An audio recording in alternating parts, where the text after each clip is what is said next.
नमस्कार, बुलेटिन में आपका स्वागत है। आपके साथ मैं हूं जीनत सिद्दीकी। शुरुआत करते हैं खबरों की। बड़ी खबर शामली से आ रही है, जहां सदर कोतवाली क्षेत्र में पुलिस और बदमाशों के बीच मुठभेड़ हो गई। मुठभेड़ के दौरान 2 बदमाशों के पैर में गोली लगने से वो जख्मी हुए हैं।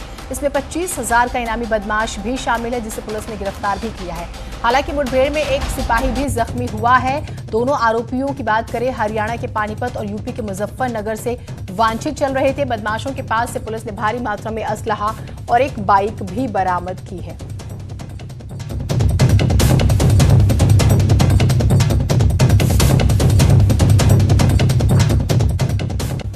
बड़ी खबर उन्नाव से आ रही है, जहां बीघापुर थाना क्षेत्र के गौरीखेड़ा गांव में युवती की हत्या से हड़कंप मच गया है। धारदार हथियार से युवती की हत्या की आशंका है। मृत युवती का शव सड़क किनारे पड़ा मिला। सूचना के बाद मौके पर पहुंची पुलिस ने जांच शुरू कर दी है। अभी तक युवती की शिनाख्त नहीं हो पाई है।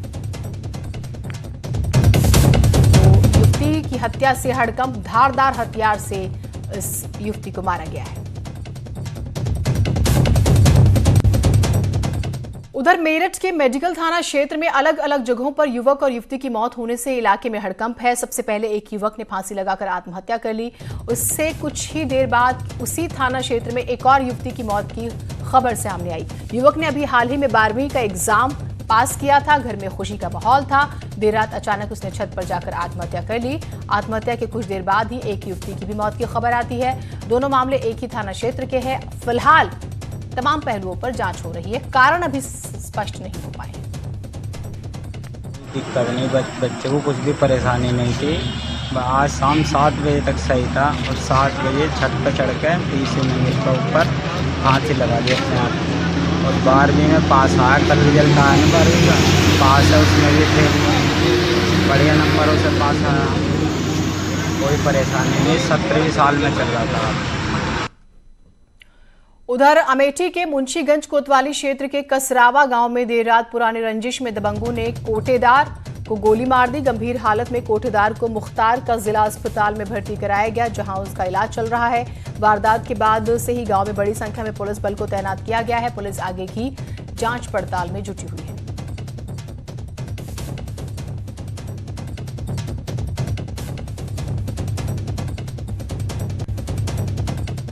कानपुर देहात में एक बार फिर से तेज रफ्तार का कहर देखने को मिल रहा है। दिल्ली कोलकाता नेशनल हाईवे पर तेज रफ्तार ट्रक ने मोटरसाइकिल को टक्कर मार दी है। हादसे में बाइक सवार महिला की मौके पर ही मौत हो चुकी है, वहीं चालक गंभीर रूप से जख्मी हो गया। हादसा जिले के सिकंदरा कोतवाली थाना क्षेत्र के अंतर्गत हुआ है। राहगीरों ने घटना की जानकारी सिकंदरा कोतवाली पुलिस को दी है। पुलिस ने शव को कब्जे में लेने के साथ ही पोस्टमार्टम के लिए भेज दिया। जांच शुरू कर दी।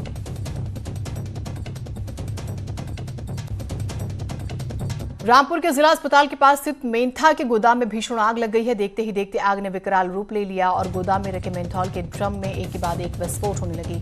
तेल सड़क और नालियों में फैल गया। आग ने आसपास के इलाके की दुकानों और कई मकानों को, तकरीबन 11 मकानों को अपनी चपेट में लिया है। और खबर मिलने के बाद फायर ब्रिगेड की कई गाड़ियां वहां पर पहुंचती हैं। आसपास के जिलों से भी फायर ब्रिगेड की गाड़ियों को मंगाया गया। करीब 3 घंटे की कड़ी मशक्कत के बाद आग पर काबू पाया गया। हालांकि कोई जानी नुकसान नहीं हुआ, माली नुकसान की खबरें। ये मेंथॉल का गोदाम था, जिसमें कई ड्रम मेंथॉल रखा हुआ था। उसमें आग लगी, जिसकी वजह से मेंथॉल के ड्रम जब फट रहा था तो फैल के सड़कों तक आया, नालियों तक आया। और उस आग की वजह से, क्योंकि ज्वलनशील होता है मेंथॉल, आसपास के घर और दुकानें भी प्रभावित हुए। किसी के हताहत होने की खबर नहीं है। जो कुछ भी हुआ वो धन हानि मात्र हुई है, लेकिन पड़ोसी की दुकानों में भी उसका इफेक्ट गया है और उसकी वजह से पड़ोस की दुकान में भी आग लग पहुंच गई। उधर आगरा के थाना लोहा मंडी क्षेत्र में बाइक में भीषण आग लग गई है। आग लगने से पूरी बाइक जल गई। बाइक मालिक ने पड़ोसियों पर बाइक में आग लगाने का आरोप लगा दिया, क्योंकि बाइक गली में खड़ी थी। अचानक करीब 2 बजे बाइक जलने लगी और पड़ोसी भी बाहर आए, काफी लोग आए। अब ये रंजिश के तौर पर इस मामले को देखा जा रहा है।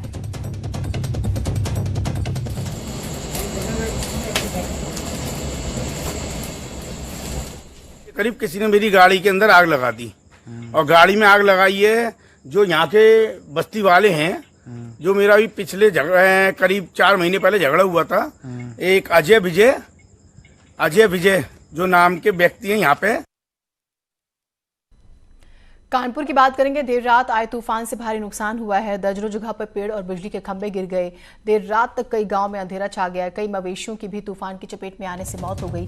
सबसे ज्यादा नुकसान चौबेपुर की चावल मिल में हुआ है। इस मिल की पूरी बिल्डिंग जो है वो टूट गई है।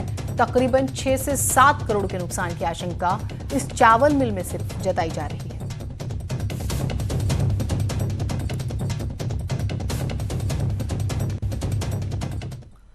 यूपी में कोरोना तेजी से बढ़ रहा है। उत्तर प्रदेश में कोरोना मरीजों की संख्या 22,000 के पार पहुंच चुकी है। यूपी में 606 नए कोरोना मरीज मिले हैं।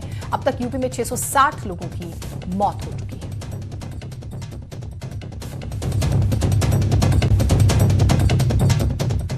तो उत्तर प्रदेश में लगातार बढ़ते कोरोना के आंकड़ों के बीच कैसे हैं प्रदेश के 4 महानगर लखनऊ, मेरठ, कानपुर और वाराणसी। अपडेट लेते हैं ग्राउंड जीरो पर मौजूद हमारे तमाम सहयोगियों से। अलाउद्दीन, लखनऊ की तस्वीर से एक बार रूबरू कराइएगा।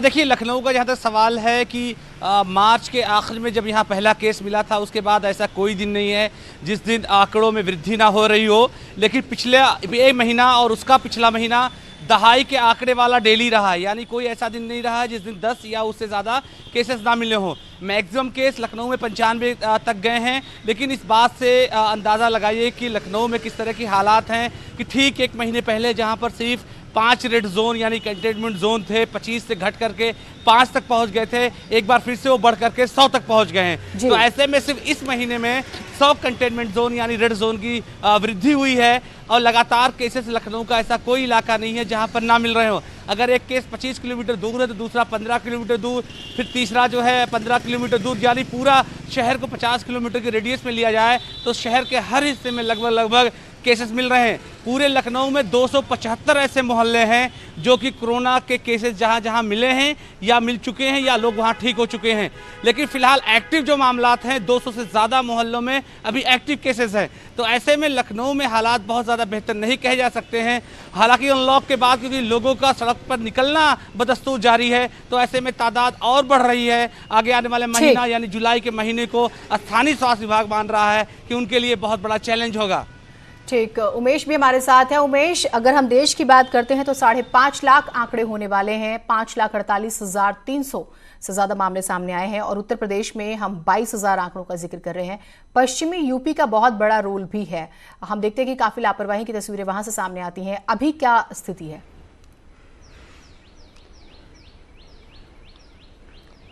जी हाँ, देखिए, मेरठ अभी भी रेड जोन में शामिल है। पश्चिमी उत्तर प्रदेश के कई जिले अभी रेड जोन में शामिल हैं। मेरठ में बीते 24 घंटे के दौरान 20 नए कोरोना पॉजिटिव केसेस रिपोर्ट किए गए हैं और इन 20 नए कोरोना पॉजिटिव केसेस के साथ मेरठ में कोरोना के मरीजों का आंकड़ा बढ़कर 955 हो गया है। हालांकि बीते 24 घंटे के दौरान कोई मौत नहीं हुई है। कोरोना से मरने वालों का आंकड़ा यहाँ 67 है। इसके अलावा जो कोरोना को मात दे रहे हैं उनको आंकड़ा भी उनका बढ़ रहा है और तकरीबन 600 से ज़्यादा लोग कोरोना को मात दे चुके हैं और वर्तमान में तकरीबन 267 एक्टिव केसेस मेरठ में खास तौर से बचे हैं। लिहाजा मेरठ की स्थिति अभी भी चिंताजनक बनी हुई है क्योंकि कंटिन्यूअस कोई दिन ऐसा नहीं बीतता जब यहाँ कोरोना के केसेस रिपोर्ट ना हों। बीते 24 घंटे के दौरान 20 केस रिपोर्ट हुए हैं और मैं इस वक्त एक ऐसे ही इलाके में खड़ा हुआ हूँ जहाँ एक कोरोना पॉजिटिव मरीज, एक महिला जो प्रेग्नेंट थी, वो कोरोना पॉजिटिव पाई गई हैं। मैं अपने कैमरा पर्सन अभिषेक शर्मा से कहूंगा कि दिखाएं यहाँ की तस्वीरें कि इस गली को सील कर दिया गया है। ये दोनों गेट इस गली के बंद कर दिए गए हैं। कुछ ही दूरी पर वॉकिंग डिस्टेंस पर ही उस महिला का घर है जहां कोरोना पॉजिटिव पेशेंट मिला है और वो उनको एक मेडिकल हॉस्पिटल में भर्ती करा दिया गया है। इसके अलावा दूसरी तरफ की तस्वीरें में दिखाइए कि किस तरह से यहाँ पर अभिषेक के ये दोनों गेट सील कर दिए गए हैं और ऐसी स्थिति कमोवेश मेरठ के हर कोने में देखने को मिलती है जहाँ ऐसे ही कोरोना पॉजिटिव केसेस निकल रहे हैं। ऐसी ही गलियों को सील किया जा रहा है। ये सन्नाटा बताने के लिए काफ़ी है कि किस तरह से मेरठ में कोरोना के मरीजों का आंकड़ा लगातार बढ़ रहा है। बीते 24 घंटे के दौरान 20 केसेस रिपोर्ट हुए हैं और 955 इस वक्त कोरोना के मरीजों की कुल संख्या हो गई है। कोरोना से मरने वालों का आंकड़ा यहाँ यकीनन बेहद चिंता का विषय बना हुआ था और बीते दिनों जब गृह मंत्री अमित शाह ने यहाँ के अधिकारियों से बात की उसके बाद यहाँ स्थिति कुछ नियंत्रण में आई है और बीते 24 घंटे के दौरान कम से कम कोरोना से कोई मौत नहीं हुई है। तो यकीनन यहाँ के हालात चिंताजनक बने हुए हैं। जी जीना। ठीक, ये भी महत्वपूर्ण जानकारी। ग्राउंड पर किस तरह की जिंदगी है वो भी हम आपको बता रहे हैं और जिस तरह से केसेस सामने आ रहे हैं। जब हम कानपुर की बात करते हैं, अमित गंजू हमारे साथ हमारे सहयोगी हैं। अमित जी, सबसे ज्यादा नियमों की धज्जियां किसी ने उड़ाई है और चर्चा में रहे हैं तो वो कानपुर वाले रहे हैं और अभी कुछ तब्दीलियां हुई हैं, क्योंकि हम जब देश और प्रदेश के आंकड़े देख रहे हैं वो ये कह रहे हैं कि आपको और ज्यादा गंभीरता से लेना होगा इसको।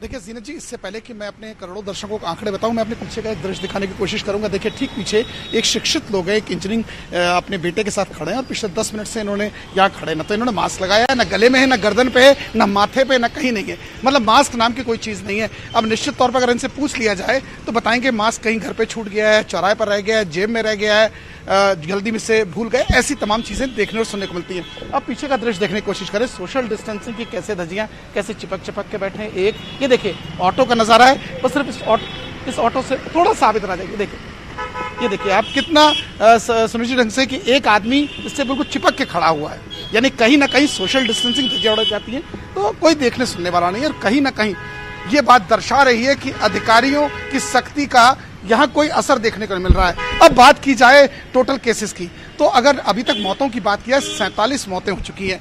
टोटल केसेस की बात किया तो 1100 है, एक्टिव केसेस 350 हैं।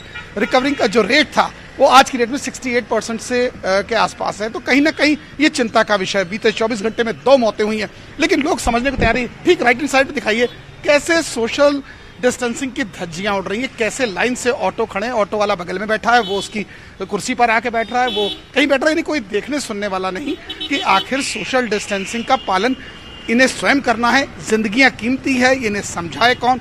ये हाल तब है कि जब कानपुर जनपद के 44 थानों में से 19 थानों में रेड जोन बताया गया है। तो कहीं ना कहीं ये चिंता का विषय है, लोगों को सोचना चाहिए। अधिकारी वर्कशॉप कर रहे हैं, लेकिन उस वर्कशॉप को तोड़ने का काम पूरा व्यक्ति कर रहे हैं। जी ठीक बात है, और ये तस्वीरें इसी वजह से हमने लापरवाही का जिक्र किया। वाराणसी में क्या हालात हैं उपेंद्र?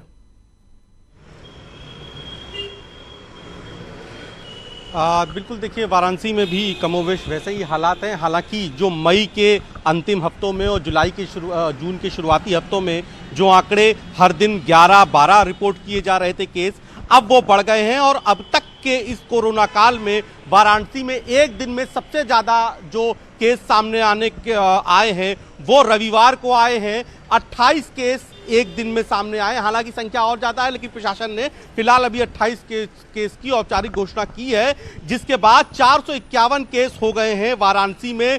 कल एक मौत भी हुई है, जिसके बाद मौत का आंकड़ा 16 पहुंच गया है। दूसरी जो खास बात यह है कि अब जो बड़े रिहायशी इलाके हैं, जो पुराने रिहायशी इलाके हैं, जहां पे बहुत मिश्रित आबादी है और जहां पर कहते हैं बनारस गलियों का शहर है, तो जो गलियों वाले इलाके हैं जो बहुत कंजेस्टेड हैं, जहां जिंदगी बहुत आराम से चलती है, वहां पर अब कोरोना के जो नए मामले आ रहे हैं वो बड़ी संख्या में आ रहे हैं। ये चुनौतीपूर्ण है, क्योंकि वहां पर सोशल डिस्टेंसिंग से लेकर तमाम सारे जो प्रोटोकॉल्स हैं उनका पालन कराना व्यवहारिक रूप से बहुत मुश्किल होता है। तो ऐसे में प्रशासन के लिए चुनौती है कि उन इलाकों में किस तरीके से जो है पालन कराएं। बात अगर हम रेड जोन, ग्रीन जोन और येलो जोन की करें, तो रेड जोन में अभी भी 3 दर्जन से इलाके हैं, जहां पे अब 2 दर्जन की जो पिछले दिनों संख्या घटी थी, लेकिन अब फिर संख्या बढ़ रही है, क्योंकि नए इलाके पैदा हो रहे हैं। अभी आप देख सकते हैं कि बारिश हो रही है, गंगा का जलस्तर भी बढ़ रहा है। तो ऐसे में जो चौबेपुर और जो गंगा के सटे हुए जो इलाके हैं, वहां पर जो गांव हैं और वहां जो केस मिल रहे हैं, ये प्रशासन के लिए इस जुलाई में, आने वाली जुलाई में बहुत बड़ी चुनौती होनी है। क्योंकि आप जानती हैं कि जब बाढ़ आती है तो गांव के गांव खाली कराए जाते हैं, गांव के गांव शिफ्ट कराए जाते हैं, क्योंकि बाढ़ का पानी भरता है। तो ऐसे में जो सोशल डिस्टेंसिंग और जो तमाम सारे नियम हैं वो कैसे पालन कराए जाएंगे, ये प्रशासन के लिए आने वाला वक्त चुनौतीपूर्ण है। क्योंकि आंकड़े जो हैं वो सचेत कर रहे हैं और आंकड़ों की संख्या बढ़ रही है। तो ऐसे में देखने वाली बात यह होगी कि किस तरीके से आने वाला वक्त कैसा रहता है और प्रशासन इन चुनौतियों से कैसे निपटते हैं और लोग कितना सपोर्ट करते हैं। जी, आप चारों का बहुत शुक्रिया ताजा अपडेट्स के लिए। प्रदेश और देश दोनों ही जगहों पर आंकड़े बढ़ रहे हैं और सिर्फ कोरोना से नहीं लड़ना है आपको, डेंगू और मलेरिया भी अब सर पर बैठा हुआ है। इस लिहाज से आपको एहतियात बरतना बहुत ज्यादा। आपको बता दें कि बद्रीनाथ, केदारनाथ और गंगोत्री, यमुनोत्री समेत पहाड़ के प्रमुख मंदिरों का नियंत्रण सरकारी हाथ में देने वाले 4 धाम देवस्थानम एक्ट पर नैनीताल हाईकोर्ट फाइनल सुनवाई करने जा रहा है। नैनीताल हाईकोर्ट में सरकार ने अपने जवाब में कहा है कि उनका एक्ट एकदम सही है और किसी के अधिकारों को खत्म नहीं करता है। इस एक्ट को बीजेपी नेता सुब्रमण्यम स्वामी ने असंवैधानिक बताते हुए हाईकोर्ट में चुनौती दी है। इस मामले में तीर्थ पुरोहितों ने भी हाईकोर्ट में याचिका दी है, जिसमें सीएम, मंत्री और अधिकारियों को देवस्थानम बोर्ड में रखने को चुनौती दी गई है। त्रिवेंद्र रावत कैबिनेट ने 27 नवंबर 2019 को चारधाम देवस्थानम एक्ट को मंजूरी दी थी और राज्यपाल की अनुमति मिलने के बाद यह कानून भी बन गया। आज से मामले में फाइनल सुनवाई होनी है और आज एक्ट के विरोध में याचिकाकर्ता सुब्रमण्यम स्वामी सरकार के जवाब पर हाईकोर्ट में प्रति शपथ पत्र भी दाखिल करेंगे।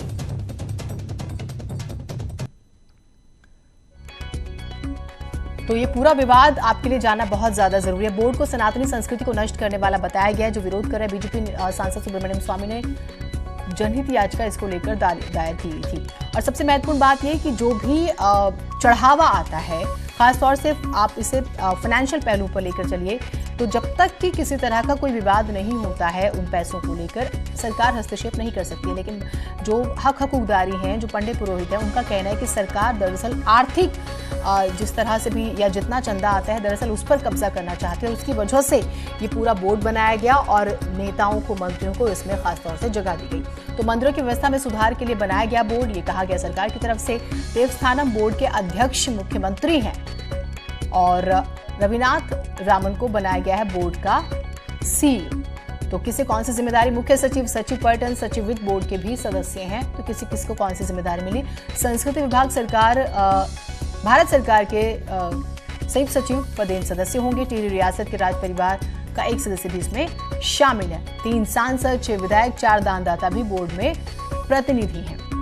धार्मिक मामलों के जानकार, पंचानुगत पुजारियों के 3 प्रतिनिधि भी इसमें शामिल हैं। 4 धाम और 51 मंदिरों के लिए ये बोर्ड बनाया गया है और यहाँ जितना भी जिस भी तरह का चढ़ावा आता है या किसी भी तरह का कोई लेन देन है, उस पर नजर ये बोर्ड और ये मेंबर्स रखेंगे, जिसको लेकर विरोध हो रहा है। मुख्यमंत्री योगी आदित्यनाथ ने अयोध्या का दौरा किया। इस मौके पर सीएम योगी ने रामलला के दर्शन किए, पूजा की है और हनुमानगढ़ी जाकर हनुमान जी का दर्शन पूजन भी किया। साथ ही कोरोना काल में हनुमान जी को मास्क भी चढ़ाया।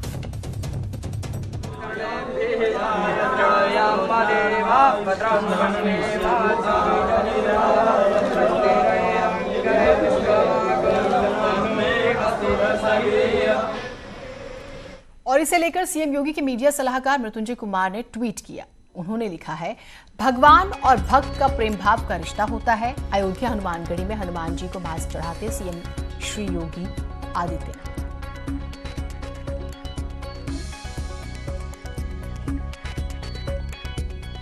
तो मुख्यमंत्री योगी आदित्यनाथ ने महंत नृत्य गोपाल दास से भी मुलाकात की और मंदिर निर्माण को लेकर दोनों के बीच में चर्चा हुई।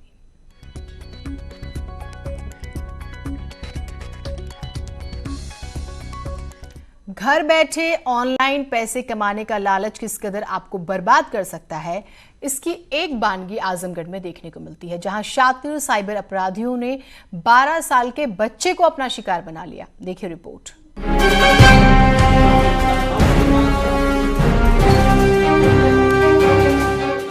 अब सिर्फ ऑनलाइन लेन देन से ही नहीं, ऑनलाइन गेम के जरिए भी ठगी के मामले तेजी से सामने आ रहे हैं। ठग नए नए तरीके इजाद कर लोगों को जाल में फंसा रहे हैं और अब इस फ्रॉड का शिकार तस्वीरों में दिख रहा ये 12 साल का बच्चा हुआ। ऑनलाइन गेम यानी पबजी खेलने की लत ने इस बच्चे के पिता को कंगाल कर दिया। जामताड़ा से ट्रेंड होकर निकले अपराधी अलग अलग तरीकों से साइबर क्राइम कर रहे हैं। इस बच्चे के पिता आजमगढ़ में शिक्षक हैं, लेकिन अचानक इनके खाते से वर्षों की जमा पूंजी गायब हो गई। बच्चे को हथियार बनाकर अपराधी ने 8 लाख रुपए पर हाथ साफ कर दिया। देखिए, बिलरियागंज थाने का प्रकरण है। इसमें एक प्राइमरी स्कूल के टीचर थे, उन्होंने किसी तरह इकट्ठा किया था 8 लाख रुपये अपनी बेटी की शादी करने के लिए। लॉकडाउन की वजह से वो शादी नहीं कर पाए थे। तभी उनका 6th क्लास में बच्चा जो गेम खेलता है, उसकी एक दोस्ती एक बड़े गेमर के साथ हुई और उसने इसको बरगला करके इसके डेबिट कार्ड से अपने अकाउंट में प्लस अपने 7 अन्य साथियों के अकाउंट में जो गेमिंग पॉइंट्स हैं, जिसको हम डायमंड कहते हैं, वो खरीद करके डलवाए। पुलिस ने मामले में तेजी दिखाते हुए पबजी और फ्री फायर गेम में हैकिंग के नाम पर ठगी करने वाले इस अपराधी को दबोच लिया। आरोपी सागर सिंह आगरा जिले का रहने वाला है। इतना पैसा ट्रांसफ़र कर दूंगा, मेरे पापा आ जाएंगे तो आपको ट्रांसफ़र कर दूंगा। मेरे से गेम में बात होती थी तो वो बोला कि मेरे को ऐसे ऐसे हैक दिला दो, तो मैंने कहा ठीक है। अच्छा, कब से वो आपके साथ खेल रहा है? वो सर मतलब क्या बोलते हैं अप्रैल में आया था। अप्रैल में 16-17 के बाद ही खेला, मैं ज़्यादा नहीं खेलता था उसके साथ। ऑनलाइन गेम का नशा इस बच्चे पर ऐसा चढ़ा कि गेम में ग्लोबल हाइक पाने के लिए इसने अपना सब कुछ दांव पर लगा दिया। ये बच्चा गेम की दुनिया का बादशाह बनना चाहता था और इसी जुनून का फायदा साइबर अपराधियों ने उठा लिया। सबसे पहले बच्चे के फोन पर साइबर अपराधी ने एक व्हाट्सएप मैसेज किया। बच्चे ने रुचि दिखाई तो दोनों में दोस्ती हो गई। इसके बाद साइबर अपराधी ने बच्चे के गेम खेलने के शौक को हथियार के रूप में इस्तेमाल किया। आरोपी बच्चे को एडवांस गेम खेलने का लालच देता रहा और गेम में हाइक पाने के चक्कर में बच्चे ने पिता के डेबिट कार्ड की डिटेल और मोबाइल नंबर भी बता दिया। यही नहीं, साइबर अपराधी ने उससे ओटीपी भी मांग ली और उसके बाद आरोपी ने पेटीएम अकाउंट और अन्य माध्यमों से धीरे धीरे कर 8 लाख रुपए उड़ा लिए। न्यूज़ 18 के लिए आजमगढ़ से अभिषेक की रिपोर्ट। तो ध्यान रखिएगा इस बात का कि आपके बच्चे मोबाइल में गेम खेल रहे हैं कितनी देर और वो क्या कर रहे हैं, ये आपकी भी जिम्मेदारी है। इस बुलेटिन में इतना ही। नमस्कार।